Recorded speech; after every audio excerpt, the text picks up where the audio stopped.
দেখেন আমাদের দেশে জিকির আছে, কিন্তু সুন্নত ছাড়া সবই আছে।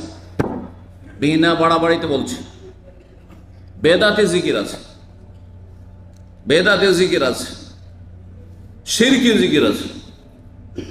লা ইলাহা ইল্লাল্লাহর সাথে মুহাম্মাদুর রাসূলুল্লাহ, একটু মহব্বতের সাথে জিকির করেন, আর সুর করে ধরিয়ে দিল কি লা ইলাহা ইল্লাল্লাহ মুহাম্মাদুর রাসূলুল্লাহ। আরে জিকির আল্লাহ না রসুলের? উযকুরুল্লাহ যিকরান কাসীরা। কোরআনটাও তো পড়ছেন, একটু যদি চোখ খুলেও পড়তেন, কোথাও রসুলের জিকিরের কথা আছে? রসুলের তরিকায় চলার কথা আছে। রসুলের তরিকা ছাড়া আপনাদের বাপ দাদার এই পীরের এই তরিকা, এগুলো অচল, এগুলো চলবে না। একমাত্র নবীর তরিকা আসতে হবে, বোঝা গেছে? কিন্তু জিকির কার? আল্লাহ ফাযকুরুনি, সূরা বাকারা আল্লাহ বলছে আমাকে স্মরণ করো, একমাত্র আমাকে স্মরণ করো, আমার জিকির করো। আযকুরকুম, তাহলে আমিও তোমাদেরকে স্মরণ করব, তোমাদেরকে স্মরণ। ওয়াদা আল্লাহর পক্ষ থেকে। আপনি আমি তুচ্ছ মানুষ, আল্লাহকে স্মরণ করব, আল্লাহর জিকির করব, লা ইলাহা ইল্লাল্লাহ সুবহানাল্লাহ।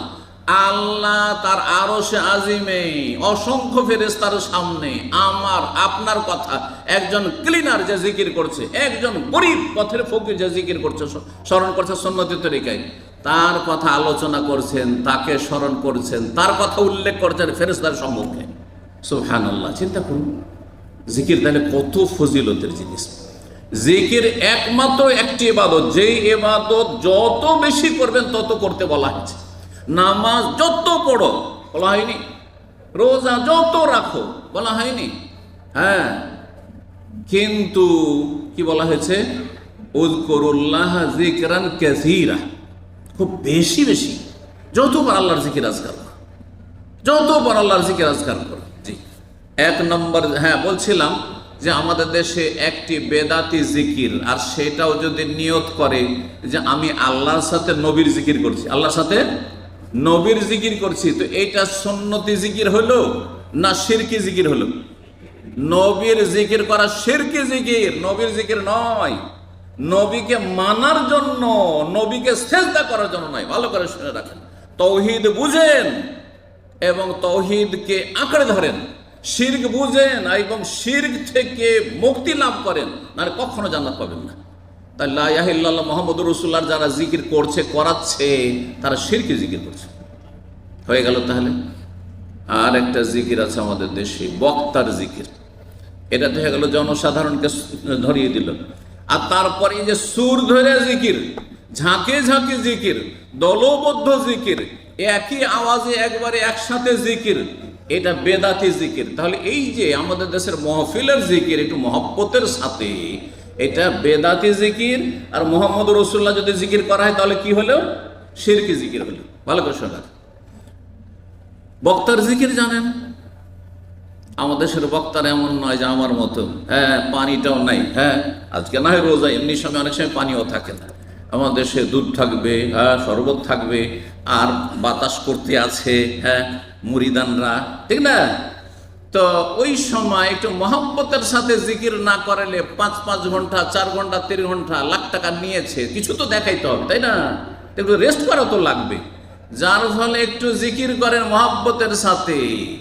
আর এই বেদাতি মোল্লা বক্তার জিকির হচ্ছে বড় লা ইলাহা, আর আপনাদের জিকির হচ্ছে লা ইলাহা ইল্লাল্লাহ। বাকিটা পুরা করেন, বক্তা লা ইলাহা বলে থামে না। ইউটিউবে অনেক বেদাতি বক্তাদের এই বেদাতি জিকির, শিরকি জিকির পাবেন, কুফরি জিকির পাবেন, যে লা ইলাহা বলে স্টপ করছে। আচ্ছা, আপনি কমন সেন্সে আরবি এতটুকু বোঝেন তো, লা মানে না, আর ইলাহ মানে মাবুদ। তো লা ইলাহা মানে কি? মাবুদ নেই, ইলাহ নেই। যেই ব্যক্তি এইটা বলে থেমে গেল, যেই বক্তা, সে কুফরি করলো না? কুফরি কথা বললো না? যতক্ষণ ইল্লাল্লাহ না বলবে ততক্ষণ এটা কার্ল মার্কসের জিকির হবে, এটা কমিউনিস্টের জিকির হবে, বুঝা গেছে না? এটি নাস্তিকতা হবে, নাস্তিকদের জিকির। ইলাহ নেই, হ্যাঁ আল্লাহ নেই, ওপরওয়ালা বলে কিছু নেই, সব হচ্ছে ন্যাচারাল, সব হচ্ছে প্রাকৃতিক, আমরা এমনিতে তৈরি হয়ে গেছি অটোমেটিকলি। নাস্তিকদের জিকির। তাহলে চিন্তা করুন তো দেখি, তাহলে আমাদের সমাজে যা হচ্ছে, কি হচ্ছে তাহলে ধর্মের নামে। দুটো হইল মোহাম্মদ রসুল্লাহ বাড়াইলে শিরকি জিকির হলো। আর লা ইলাহা যে বক্তার আর ইল্লাল্লাহ কমপ্লিট করলো না, ইনকমপ্লিট রেখে অর্ধেক পড়ে, তাহলে এটা নাস্তিকদের যে কুফরি জিকির হল।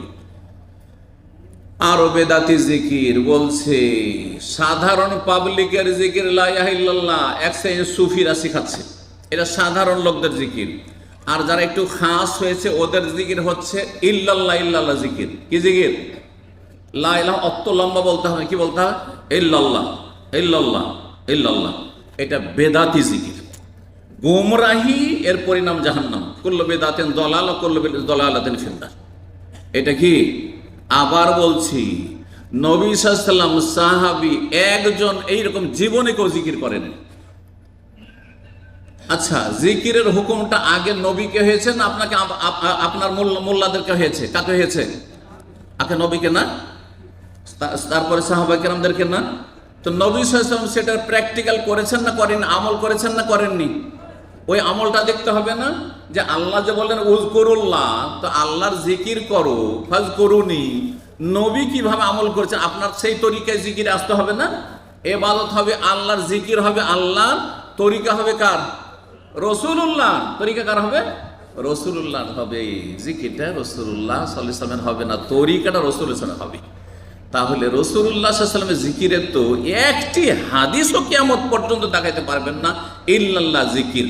কিন্তু সুফিরা বলছে এটা খাস লোকের, একটু একটু অ্যাডভান্স যারা, তাদের জিকির। আচ্ছা, তারপরে বলছে যারা একটু খাওয়াসুল খাস হয়েছে, স্পেশালের স্পেশাল, একটু খাসুল খাস, তাদের জিকির হচ্ছে আল্লাহু আল্লাহু আল্লাহু। বুঝলেন না?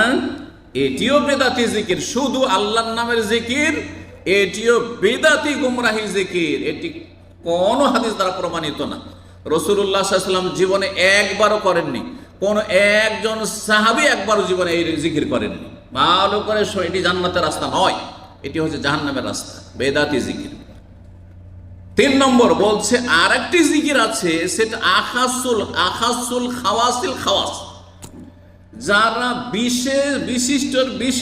বিশিষ্ট একবারে, যারা একবারে ফানা ফিল্লা হয়ে গেছে, যারা সুফিজমে পীর মুরিদি তরিকতে গিয়ে মারিফতে গিয়ে ফানা ফিল্লা হয়ে, তাদের জিকির হচ্ছে হু হু হু হু, শুধু হু। মানে ও যেহেতু আল্লাহর মধ্যে বিলীন হয়ে গেছে, নাউজুবিল্লাহ, কুফরি কথা, যার ফলে তার জিকির হচ্ছে হু হু জিকির করা।